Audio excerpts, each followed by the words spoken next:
fleet. And now what's going to happen is this conflict in the oceans between Russian shuttle fleet tankers that are trying to transport oil around the world and these American destroyers who are trying to capture or destroy these shuttle tankers. Now, the advantage that Russia has is that America doesn't have that much naval assets anymore. It used to, but not anymore. The other thing is that the world really needs energy. So you can imagine China financing the militarization of the Russian shuttle fleet. Why would the US try and stop Russian boats? Because in this global outlook, there are two nations that could provide weapons and resources to the rest of the world. Mm-hmm. They are Russia and they are America. So if America has to become dominant, it needs to blockade Russia. And when you do that is by seizing their shuttle fleet. But if that happened, that would be an act of war. But it's already happening. What, really? Yes, it's already happening. Where?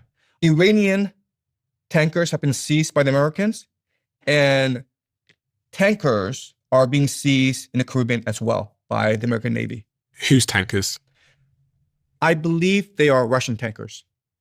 Yes, the United States has indeed been seizing tankers linked to Russia. A major escalation occurred earlier this year on January the 7th, 2026, when the US military and Coast Guard intercepted 2 sanctioned Shadow Fleet oil tankers.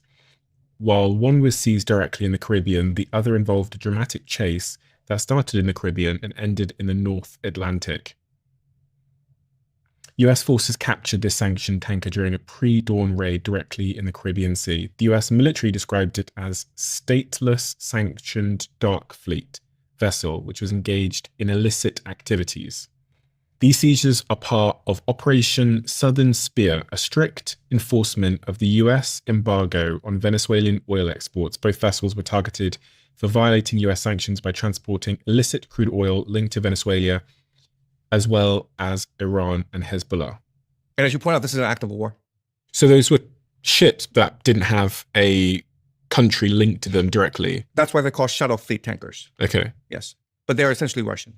But they were essentially shipping oil outside of the United States that the United States wouldn't control. Is that kind of... That is correct, yes. Okay.